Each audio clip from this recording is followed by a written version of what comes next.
Hi, this is Jim from Safety Wars. Before we start the program, I want to make sure everyone understands that we often talk about OSHA and EPA citations, along with some other regulatory actions from other agencies, legal cases, and criminal activity. Everyone is innocent until proven guilty in a court of law. Proposed fines are exactly that, and they are often litigated, reduced, or vacated. We use available public records, news accounts, and press releases. We cannot warranty or guarantee the details of any of the stories we share, since we are not directly involved with these stories, at least not most of the time. Enjoy the show.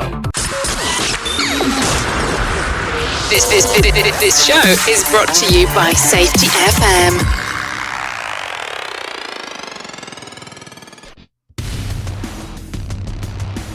And from the border of liberty and prosperity in the highway to the north, this is Safety Wars for Tuesday, October 22nd, 2023. Yes. I'm sorry, 2024. What am I saying? Yes, I am sporting some more new Safety Wars gear. Looks good on the camera, I think. Anyway. As Jay Allen said this morning on the Rated R Safety Show. Alright? He said I agree with him when it comes to me. I should not be the one pointing out on how to dress or people's fashions. Believe me. I look back at some of those pictures and I say, what the heck was I thinking? What was I thinking? So, basically, this was a conversation when I met my wife, fourth date. Right, and we all got a big kick out of this. Jim, we gotta, going out, we've been out 3 times. Right? This sort of thing. And I think we're getting along well, but we have to have talk. I said, okay. I have some personal questions to ask. And she says, are you colorblind? I said, no. She says, you don't know how to dress. Well, if we're going to be together, the date number 5 will be to clothes shopping. Okay. Out the way it went.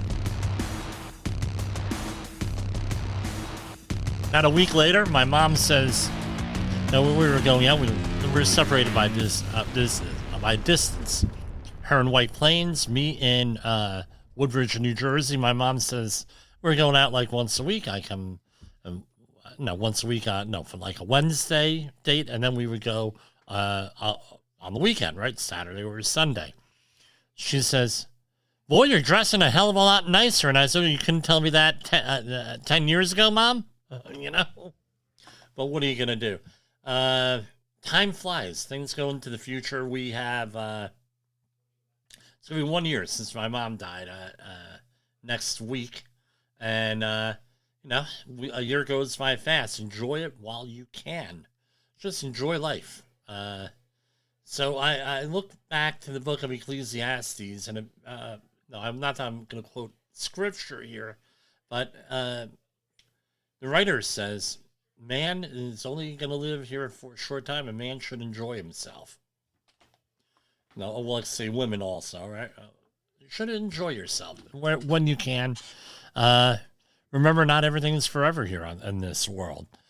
So where have I been? I've been fighting that safety war, working on some stuff. So usually Monday night, especially now that it's election season, I attend voter education meetings for one organization that I work with. I don't do politics per se anymore. People keep begging me to get involved and everything else, especially since I have this platform. And I said, look, we don't do politics here. We may report on politics, but, we don't really do politics here. I may give an opinion here. But we don't do endorsements here. I mean, so I get invited to a lot of things. A lot of, as Ronald Reagan used to call roast beef and mashed potato meetings, right? Where you hear a speaker and they give roast beef and mashed potatoes, all right? Or, no, we meet in restaurants now, so we get what we want. But, and that's what we do. I work with voter education. Last night we were talking about a friend of the program here, Alex Newman, who I was on his show about 2 years ago, going on 2 years in February, and talking about the UN meetings over at the UN, other side of the river here from us. And he was reporting from them. He posted some interesting videos there, stuff that nobody talks about, agreements that are made. And I understand UN agreements are non-binding unless they are ratified by the United States Senate. However, there are executive agreements, presidential declarations, and things that are lesser than that presidents have a tendency of complying with or joining in. And that's basically what Alex talks about, and what we were talking about last night. And how will that impact your vote this in 2 weeks from now? So I am toying with the idea of having a live broadcast. We couldn't do it on Safety FM for election night here on the streamers, YouTube, maybe another one where we talk about this stuff, probably Rumble. So we'll see how this goes as we go along and everything else. By the way, I got a phone call today from you spread some seeds out there and they come back at you. So we had a phone call today for OSHA 10-hour training for a very large organization, 10 and 30-hour training out there. And as a reminder, that's what we do.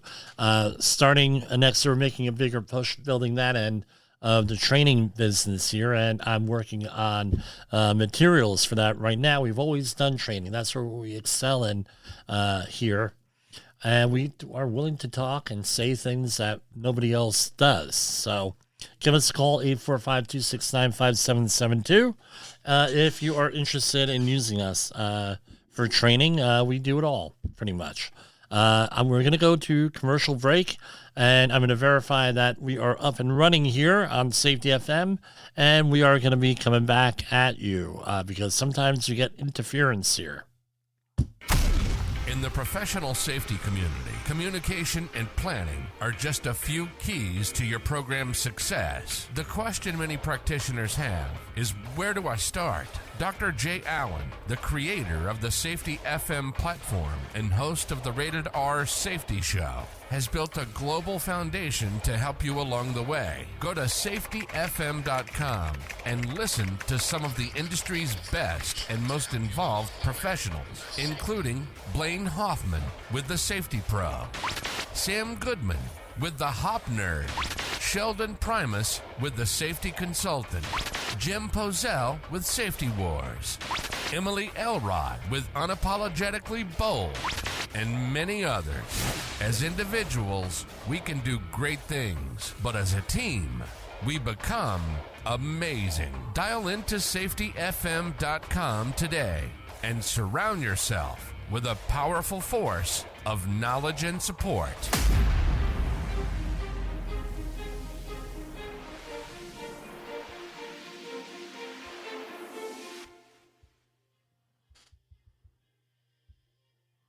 OSHA recordables, catastrophic losses, environmental disasters. You want answers? So do I. This is Jim Posel with Safety Wars. That's my daddy.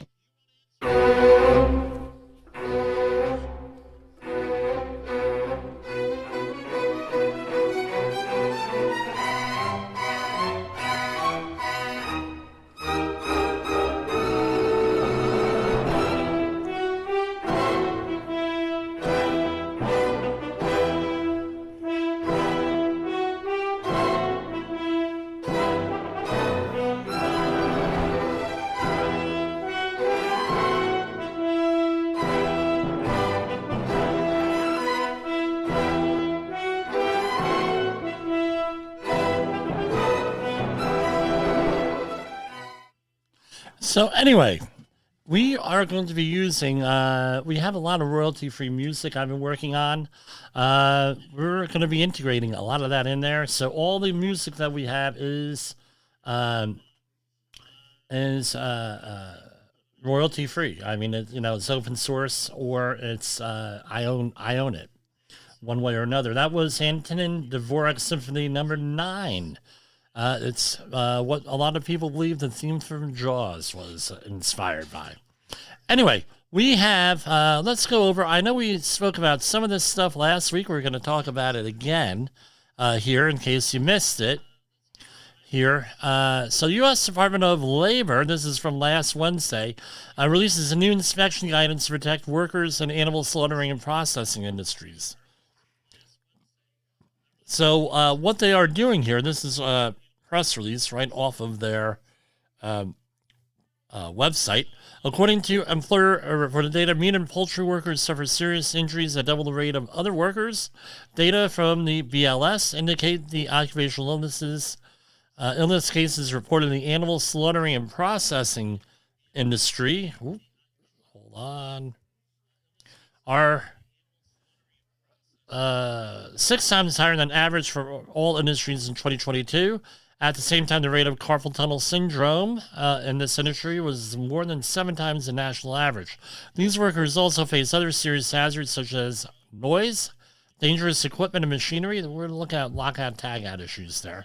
Slippery floors, hazardous chemicals, mostly disinfectants and biological and other associated things. So let me point out, my belief is that they're doing this. They're emphasizing, putting an emphasis and doing everything else here and got new guidance because of all the listeria outbreaks and the other hazards, things that we've been seeing out there. And if you like deli meats, I mean, there was a problem last month. I know guys at work were complaining at some of my jobs. They couldn't get their stuff, the normal stuff.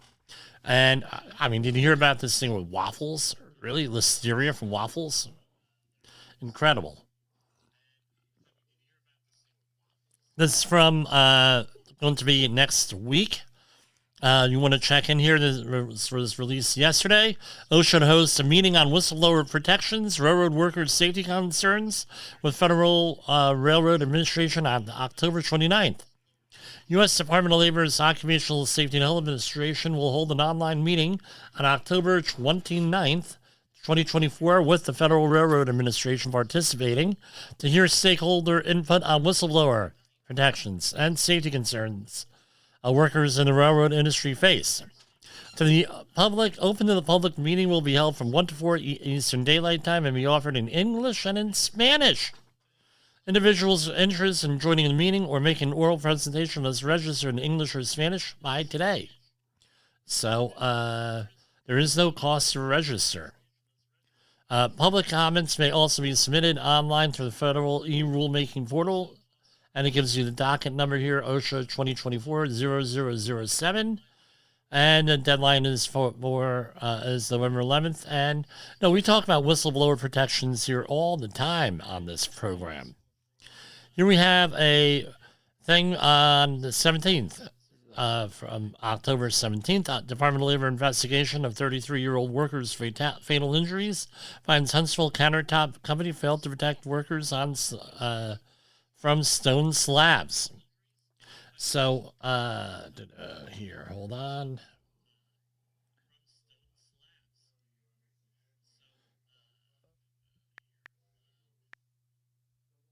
Stone so heavy they don't lie, caught in the path of a silent cry. No safety net, no guiding hand. In Huntsville's dust we make our stand. Stone cold silence fills the air. No turning back from what's unfair. A life cut short by carelessness. We mourn in shadows our distress. Rules were written but paid no mind. Federal standards left behind. One life gone, a mournful sound, under the weight of stone unbound. Stone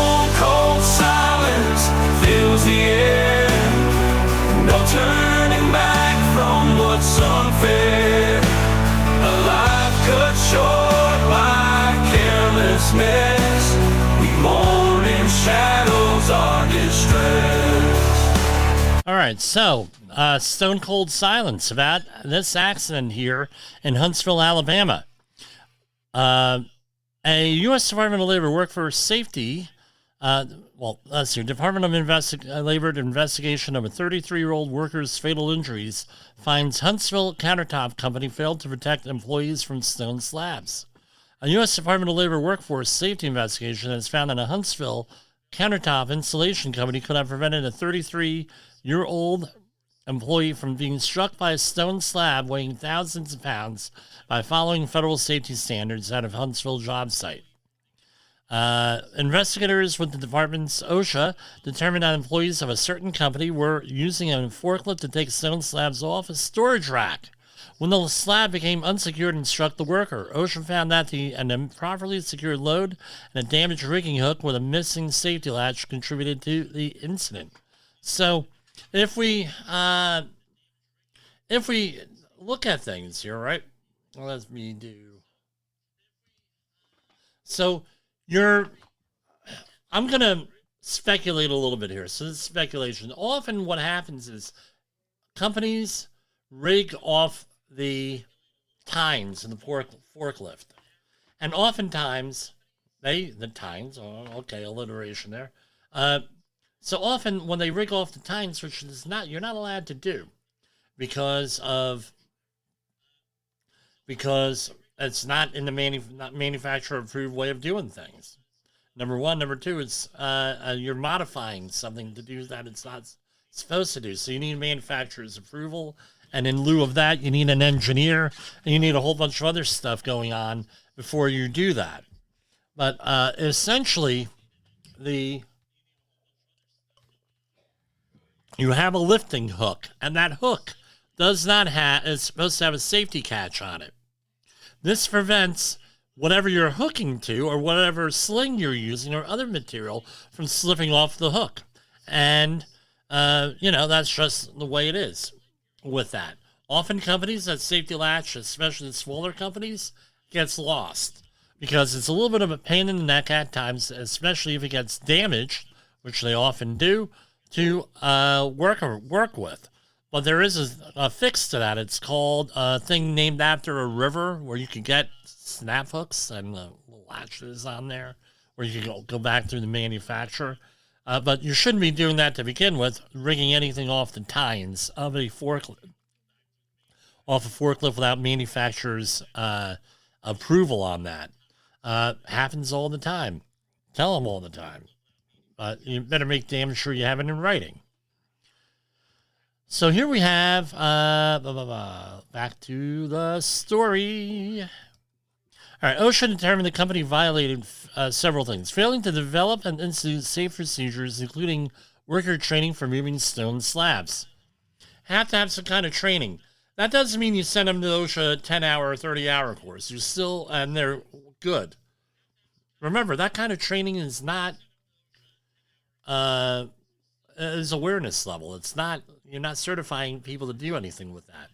Permitting workers to use a damaged rigging hook, missing the safety latch, allowing workers to use worn and damaged security straps. Again, anything that's damaged got to be inspected by a competent person, failing to ensure forklift attachments were manufacturer approved, neglecting to evaluate forklift operators' performance at least every 3 years. Okay, so as the song by the Safety Warriors, the Stone Cold Silence, they talk about carelessness. Well, carelessness by who? The workers or the management? I think it's the management. Management allowed this to happen based on the information that we have. Normally, management allows this to happen.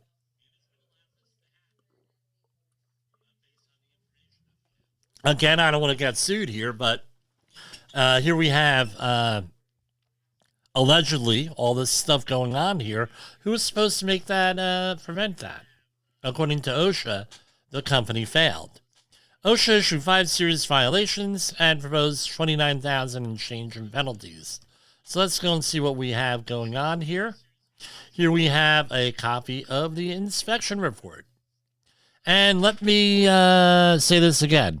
Everyone is innocent until proven guilty.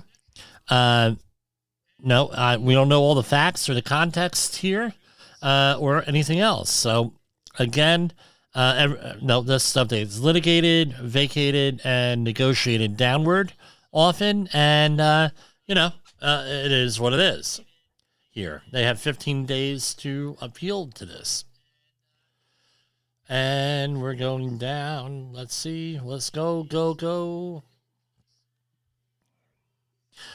Now, this is a general duty clause violation. The OSH Act, right, of 1970, Section 5A1. The employer did not furnish employment in a place of employment which were free from recognized hazards that were likely or likely to cause death or serious physical harm to employees. So we're going to play what that means here, the general duty clause, during the next break. Throughout the plant, employees were exposed to, struck by, and crushed by hazards while moving slabs of material such as granite, marble, and quartz. So, OSHA has to do certain things, or they mention this. One, right, and this is this is how this is laid out here. So, one, hold on, let me just go over, and we'll do the general duty clause thing right now, real quick. Want to avoid hefty OSHA fines and keep your team safe? Let's dive into the General Duty Clause. The General Duty Clause, Section 5A1 of the OSHA Act of 1970, is a catch-all rule to cover unregulated hazards. Employers must keep workplaces free from recognized dangers that could cause death or serious harm. For OSHA to cite you under the General Duty Clause, they must prove the following 4 things. 1. The employer failed to render its workplace free of a hazard. 2. An employee was exposed to that hazard. 3. That hazard was causing or likely to cause death or serious physical harm. And 4. Feasible means exist to free the workplace of the hazard. Employees aren't off the hook either. All right, so that's basically it with the General Duty Clause, all right, as a refresher here. So among other methods, and OSHA's got to prove all 4 of those, that's an and. Among other methods, a feasible and acceptable abatement method to correct this hazardous condition would be, right, what's the hazardous condition? They identified it. Employees exposed to this stuff while moving slabs. Yeah, well, allegedly a guy got killed over this. Develop. So what's the abatement steps? They got to identify them. Develop, document, and utilize a written procedure for moving stone slabs that addresses step-by-step procedures for lifting and moving a naturally manufactured stone slab. Require the spotter working at the ground level to wear high-vis vests to be more visible to the forklift operator during the movement. Train employees on the procedure prior to moving natural and manufactured stone slabs, and provide refresher training on a periodic basis. Right, that's what we do, weekly safety meetings, toolbox talks. Provide training on eliminating and addressing hazards of operating on rough terrain and or unpaved surfaces. Ensure latch-equipped cooks are used unless the application makes the use of latch impractical or unnecessary. That's 16,131. Citation 1, Item 2, storage of material created a hazard. Slab storage area. Employees were exposed to, struck by, and crushed by hazards when the straps used to secure stone slabs to the A-frame storage rack were worn and damaged. Again, those things have to be inspected regularly. That's $6,452. Citation 1, Item 3A. Modifications and additions which affect the capacity and safe operation of a PIT, meaning a powered industrial truck, aka forklift, were performed by the employer without the manufacturer's prior written approval. Written approval was not obtained from the manufacturer prior to using attachments such as a telescoping jib boom crane and an Abaco clamp on a Toyota forklift to lift stone slabs, weighing approximately 1,000 pounds. So they were using the correct equipment, the jib boom, not tying off of the tines. However, you need to have some type of written approval from the manufacturer to do that.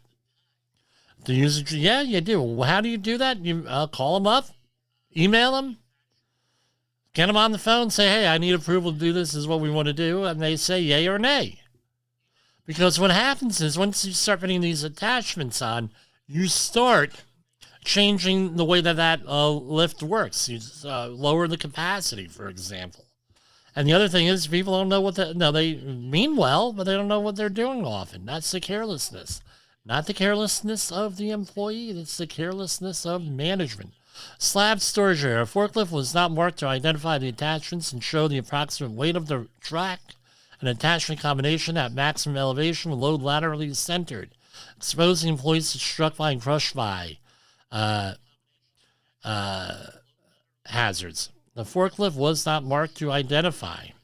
So if the truck is equipped, this is 1910-178A5, if the truck is equipped with front-end attachments other than the factory-installed attachments, the user shall request that the truck be marked to identify the attachments, show the approximate weight of the truck and the attachment combination at maximum elevation with load laterally centered. So you got to have labels, and I mean, this stuff is not hard to figure out. Now, normally, I don't know what happened here, because normally there's a sticker on the jib that tells you that. And maybe you have to change the, there's a placard in there with weight limits. I don't know. But anyway, that's what's going on there. Sorry for the hiccups, guys. Okay. Let's head on over to...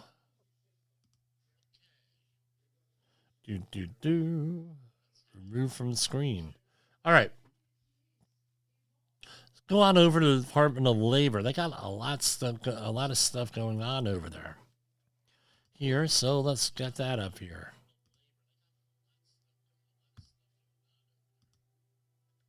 Right, and let's go to another commercial break. In an unpredictable world, one voice rises above the chaos. Meet Jim Polzo, a seasoned safety expert who's navigated through some of the most dangerous scenarios, from anthrax, explosive cleanups, disasters, and numerous environmental cleanups, and lived to tell the tale. Now he's bringing his wealth of knowledge, insights, and experiences to you through Safety Wars. From workplace hazards to the hidden dangers in your own home, Jim covers it all with his engaging storytelling. Safety Wars isn't just a podcast, it's your guide to a safer world. Join Jim Polzo and become part of the Safety Wars revolution.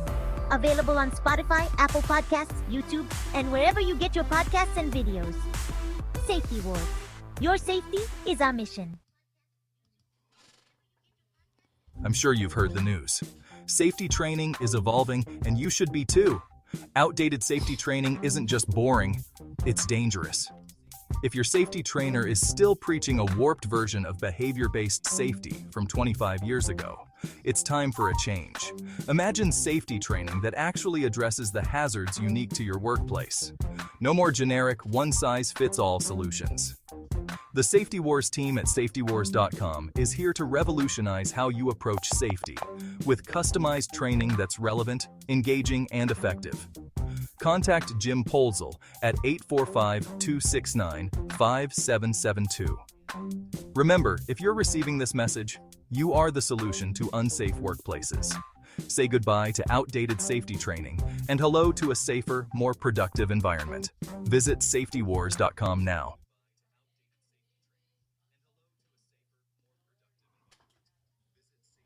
Have you listened or watched the Safety War show? It does stream live on the radio and on the streamer-emers that we have.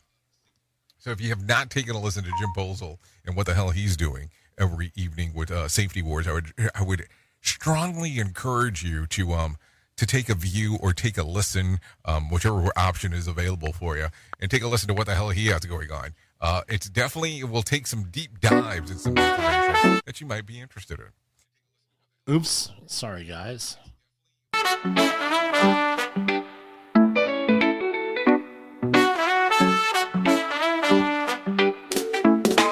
People make mistakes, you know it's true. Falling down and rising up anew. Learning from the scars and heal the bruise. This is HOP, Human Harmony. Everybody's got their own excuse. Context drives behavior, can't you see? The past and present shape our destiny. The way you act is not just up to me. In this dance we're bound by history.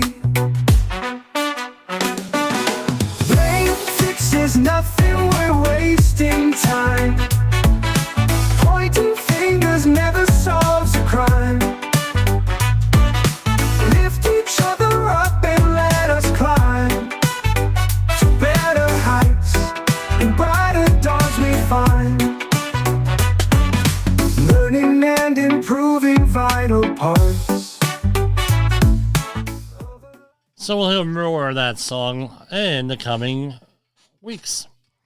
So, yes, all royalty free. Don't worry, Jay Allen. It's all royalty free.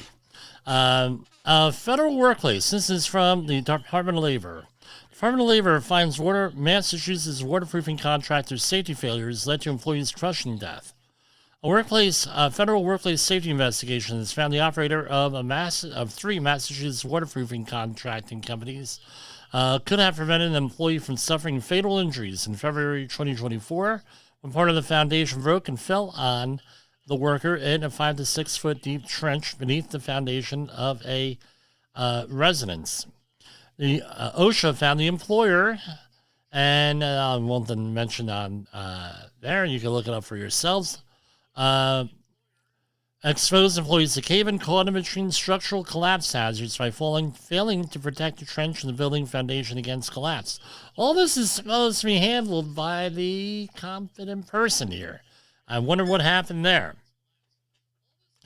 OSHA investigators determined the employer instructed the worker to enter an unprotected trench to prepare a foundation wall for waterproofing and dig out an area under the wall to install concrete footings.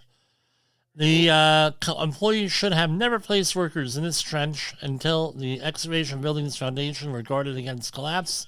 Workers were properly trained, water was removed from the trench, and an exit ladder was provided, said OSHA's area director James Mulligan in Braintree.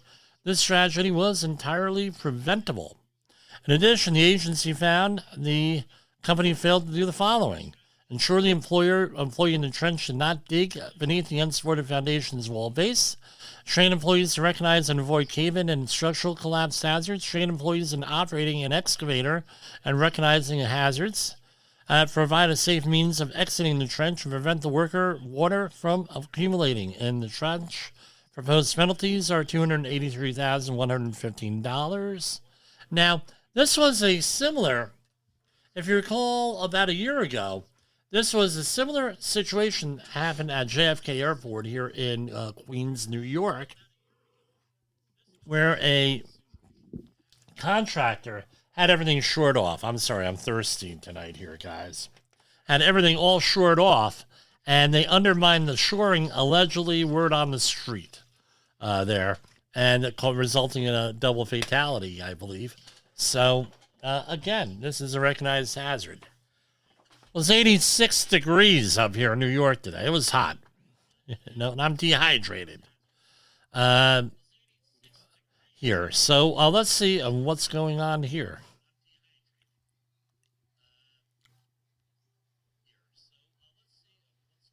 Scroll on down.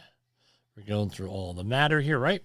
Citation 1, Item 1, 1926.21. The employer did not instruct each employee in the recognition and evidence an avoidance of unsafe conditions and the regulations applicable to his work. So again, that's all goes part of that, 1926.21. You don't hear too much about that on this show. It's not that glamorous, I guess, to make a news release. However, that's... No, that happens here. No, I'm shocked that that's not even done more. Now, how could you prevent something like this? Safety meetings, talking to your employees prior to the start of work, getting them to sign off on paperwork to document that they've been told. This isn't to go after the employee per se. I mean, you're not going to go after the employee, but at least you have some defense. Yes, I did instruct them. It was assessed, blah, blah, blah. And that's often what is called the job hazard analysis. If you're in the Army Corps of Engineers world, or AHA, activity hazard analysis. If you're in now, they're getting into the PTP, pre-task assessment on here. Right. You have to be told what the hazards are here. Don't assume. 10,485. Again, the employer did not ensure employees are trained. Now, in the original press release, it says that they did have training or something. Okay, well, was it appropriate to what they're doing? Was it adequate? Was it correct? Was it forgotten? Was it not reinforced? was the corporate culture such that if someone did say, hey, we can't do that, the supervisor, there were repercussions. And of course, you have what is called whistleblower protections if you point things out, right? And you get retaliated against for safety issues. Citation on item 2. The employer did not instruct each employee in the recognition and avoidance of unsafe conditions. And that was another one. With that 10,485, it looks like they got a per person one here. So 29, and it's again, same one. Right? Per person, 10,485. 29 CFR 1926.651 C2. A stairway, ladder, ramp, or other safe means of egress was not located in trench excavations that were 4 feet or more in depth, so as to require no more than 25 foot of lateral travel areas. Let me point this out. The employer, it says 4 feet. Can somebody get hurt with a 1 foot? 6 inches? 2 foot, 3 foot? Yeah, it could happen. So you need to, deal with that. Citation on item 5. Employees were working in excavations where there was accumulated water. Right? An employee was exposed to cave-in caught in between hazards while digging a trench with water accumulating, where cave-in protection was not utilized. Citation on item 6. Protection was not provided by placing and keeping excavator or other materials or equipment at least 2 foot back from the edge of the excavation, or by using retaining devices, right? Shoring, something, whatever. So again, it has to be the soil has to be a minimum 2 foot back from the soil pile. However, that may not. Again, this is one of those things that I don't necessarily agree with the regulation. That's according to my pedology courses, right? Soil science and everything else. The fissures before a collapse, an imminent collapse, show up about 6 foot back from the side of the excavation. So for a 10-foot excavation, 2/3 roughly. So here we have a 4 foot excavation. It should be 2/3 is over 2 foot soil pile. My opinion, again, I don't agree with the regulation, but my way protects the worker more, not less on that. Again, 2 foot is the minimum, not what you really need to do. Again, 3 feet, 10,485. Now, here is a willful here. Where the stability, willful serious, where the stability of adjoining buildings, walls, or other structures was endangered by excavation operations, support systems such as shoring, bracing, or underpinning was not provided to ensure the stability of such structures for the protection of employees. On or about 2/7/2024, an employee was exposed to caught between hazards while working in a trench adjacent to a residential structure. The soil under the structure's foundation was removed and the structure was not supported to protect collapse. Obtain a stamped engineer's construction drawing demonstrating how the structure should be supported during the removal of the subsurface and installation of concrete footings. $104,859.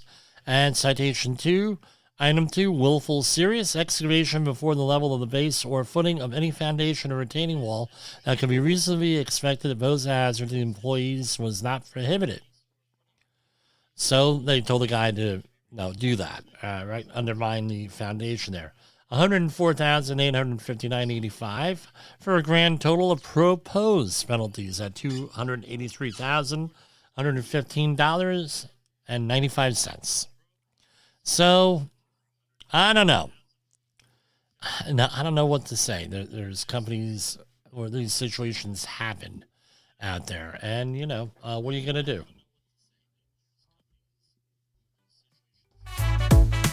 Picking up the pieces where we start. Every stumble plays its tender art. Leaders show their colors when we fall. In their hands they hold the rise or sprawl. How they lift us changes us at all. A reflection of their inner call. Blame fixes nothing, we're wasting time. Pointing. Okay, EPA, and let's go on over to EPA news here. Let's maybe I should have done share screen while the music was playing. Hold on. Okay. EPA announces partnership with Ferndale, Michigan to accelerate replacement of lead pipes. This is from today. These are coming out like these new press releases from the EPA every couple of days now. With that, because of the Get Out the Lead initiative funded by the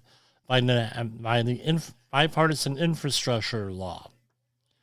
Right, but basically we went over lead hazards last week on the hazards of lead. Right, science is clear: there's no safe level of lead in drinking water. Protecting children and communities from this exposure, is a priority. The Biden-Harris administration's Invest in America agenda is driving historic levels of funding to replace lead service lines. With that, and again, Michigan, according to Senator Debbie Stabenow, Michigan knows all too well the dangers of lead pipes. This critical partnership between the EPA and Ferndale will help identify and replace lead pipes so that families don't have to question whether their employed water is safe to drink. Now, this is how long coming? A lot. EPA estimates there are 9 million lead service lines still in use across the country. And again, there's information on how to apply for grants for this and other things. EPA Administrator Regan to visit Durham, North Carolina to celebrate funding for Clean School Buses agenda from Biden-Harris administration's Investing in America agenda. So there's going to have a big celebration there. Check out the press release if you're in the neighborhood. EPA secures commitment with Air Force to protect communities from PFAS concerns in Tucson drinking water. U.S. Environmental Protection Agency has determined the U.S. Air Force, with its plan of action to address per and polyfluoroalkyl substances concerns related to Tucson's drinking water, is now in compliance with the Safe Drinking Water Act. The order issued by the EPA on May 29, 2024. EPA will actively oversee actions from the Air Force to ensure communities are protected from exposure. Again, these things are very environmentally pervasive, and they don't really go anywhere. And second EPA mobile water laboratory deployed to North Carolina to assist communities impacted by Hurricane Helena. The EPA mobile labs support North Carolina Department of Environmental Quality and North Carolina Department of Health and Human Services with drinking water sample analysis. I guess this is for rural areas, as it says, and in more remote parts. To date, the mobile laboratory in Asheville has tested more than 500 drinking water standards to support the North Carolina Department of Environmental Quality and North Carolina Department of Health and Human Services. And Buncombe County and the EPA remains committed to augmenting county health department and state resources to ensure communities impacted by the storm have access to needed analysis. If I had to guess, if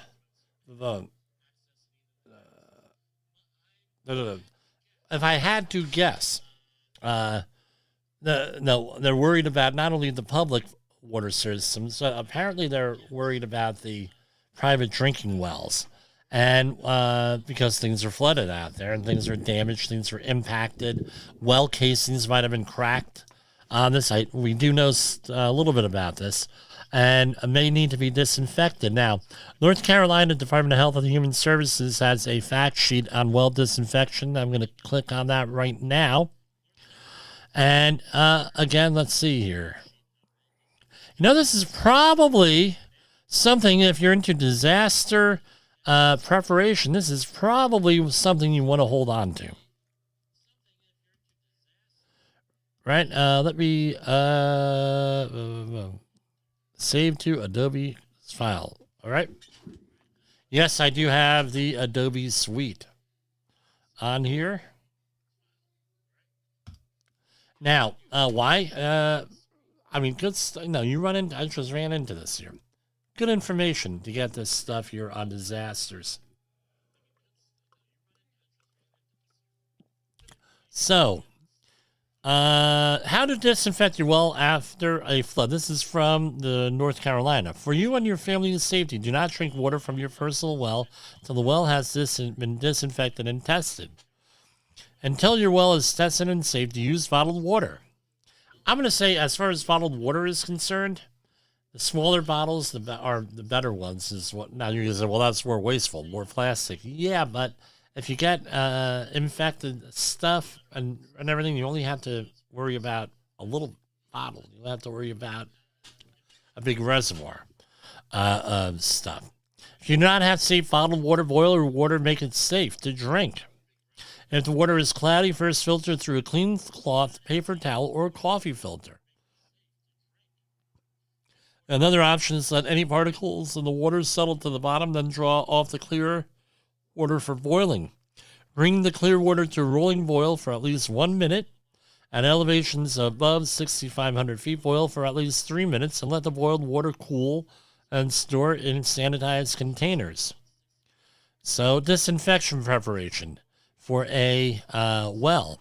A garden hose long enough to reach from an outdoor water faucet to a well. Protective goggles and gloves. Again, chemical goggles. What kind of gloves? Let's see. If you're using cleanings, I would probably be using PVC or butyl that are clean because you're dealing with drinking water here. A clean 5-gallon bucket. What kind of goggles? Chemical goggles. 5 gallons of water. A funnel. Unscented, meaning your bleach has to be regular bleach, not the scented lemon stuff. I know somebody who did that. They were disinfecting some water equipment and some Italian water ice equipment, and they used lemon bleach, and lemon smell. I mean, they had to clean that thing for a week to get the smell out. So unscented. The amount, and then this gives you the amount of unscented liquid chlorine bleach needed for well disinfection. Well diameter on one side here, and let's see if I could. This is like golden here, right? Well diameter in inches. And then you have the water depth and well. Again, to do this, you need to know this stuff. Diameter, easy to figure out. Depth, again, that's something you need to prep for ahead. How deep is my well on that?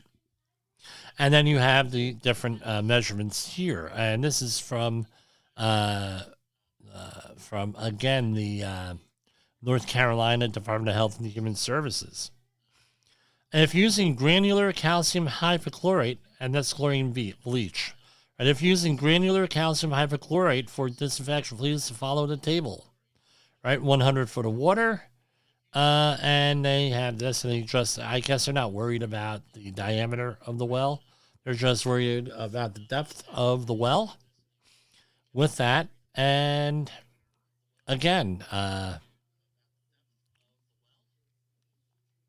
if your well is damaged, the following instructions cannot be used to disinfect the well. Right, to contract a licensed well driller for assistance with well damage. With well damage, again, get the flyer here. I think they mixed this order up here. You can search for well contractors in your county, right, blah, blah, blah. Step 1, turn off the well. 2, open the well. 5, run disinfectant through the faucets. And step 3, mix disinfectant. 4, and then it goes on and on and on and on. And how to do this. If you're not sure, call an expert. If you are sure, call an expert. That's my advice on this stuff with this. Again, and apparently they're only taking samples from from the health department and from government sources, not from private citizens here. So that's in North Carolina.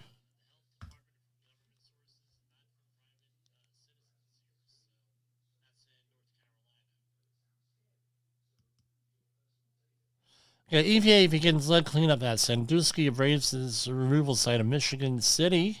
Today, the U.S. EPA began removing lead-contaminated soil at the former Sandusky Chicago Abrasive Wheel Company incorporated site in Michigan City, Indiana.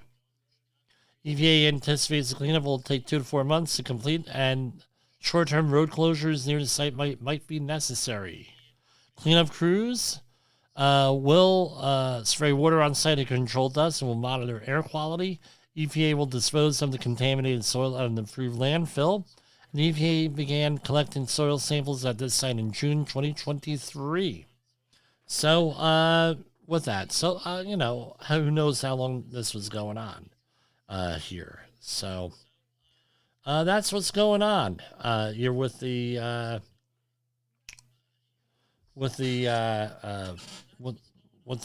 your EPA and everything else. I have an event tomorrow night. I am supplying the AV equipment for. Yes, I do events. It seems to be in our family where we do events here, and we help out there. So I will be doing an event again. If you're in the New York area, Rockland County area, go and let me know if you need an event. Need someone to run AV. I do it. Now this Friday, I will be giving my talk at the ASSP event here at the Professional Development Conference in Pomona, New York. Check it out. I will be doing one of the speeches on safety leadership. So we'll probably be repeating that here that night. So that's what I'm doing here. We're winding on down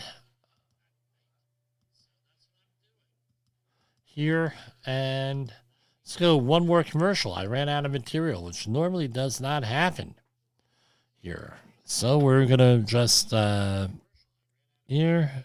I'm sure you've heard the news. Safety Hey employers, want to avoid hefty OSHA fines? Listen up, OSHA or the Occupational Safety and Health Administration can issue penalties after inspecting your workplace. If they find violations, you'll get notified by certified mail or in person. You have 15 working days to contest it, or the penalty becomes final. How are penalties determined? It depends on your business size, the severity of the violation, your history, and your good faith efforts. Even if you fix the issue right away, you might still get fined. Let's talk numbers. A willful violation can cost between $11,524 and $161,323. Repeated violations hit up to $161,323. Serious violations can reach $16,131.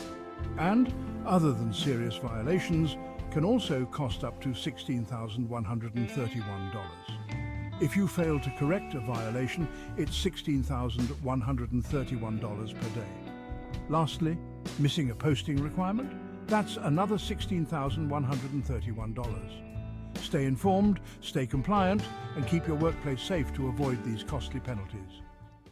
All right, so here we have McDonald's shares fell after CDC says an E. coli outbreak linked to Quarter Pounders. And this just came across the wire 3 hours ago. McDonald's shares fell in extended trading after the CDC said an E. coli outbreak was linked to the chain's Quarter Pounder burgers. The outbreak has led to 10 hospitalizations and 1 death. The restaurant chain said initial findings from the investigation show some of the illnesses may be linked to onions. Oh, not good. Not good, my friends. Here we have off of study finds, the conversation. Existential uncertainty, constant doom scrolling and worrying damages the brain. With near constant headlines discussing devastating crises humanity is currently facing, from climate change to political polarization and war, many of us are experiencing the feelings of existential uncertainty. This can manifest in several different ways, such as feeling anxious or distressed when consuming the news. You may also feel a more subtle but persistent sense of unease about the future. These findings are actually linked to changes in the brain. And, you can go check out it. It's a very detailed article here. But basically, don't doom scroll, right? Be optimistic. Again, I consume a lot of news. It's gotten to the point where I'm watching old TV shows. I'm not even... 2 weeks ago to an election, 20 years ago, I would have been on bated breath. I don't even do it anymore. Not that I'm not interested or disinterested. Far from it. But, again, all the negativity is not good for you psychologically. And we got to focus on fighting that there safety war. So that's all I have for you tonight. Here at Safety Wars, again, that's what's going on. So I'll be back probably on Thursday night and then finish off our broadcast week on Friday. For Safety Wars, this is Jim Posel. Good night. The views and opinions expressed on this podcast are those of the host and its guest and do not necessarily reflect the official policy or position of the company. Examples of analysis discussed within this podcast are only examples. They should not be utilized in the real world as the only solution available, as they are based only on very limited and dated open source information. Assumptions made within this analysis are not reflective of the position of the company. No part of this podcast may be reproduced, stored in a retrieval system, or transmitted in any form or by any means, mechanical, electronic, recording, or otherwise, without prior written permission of the creator of the podcast, Jay Allen.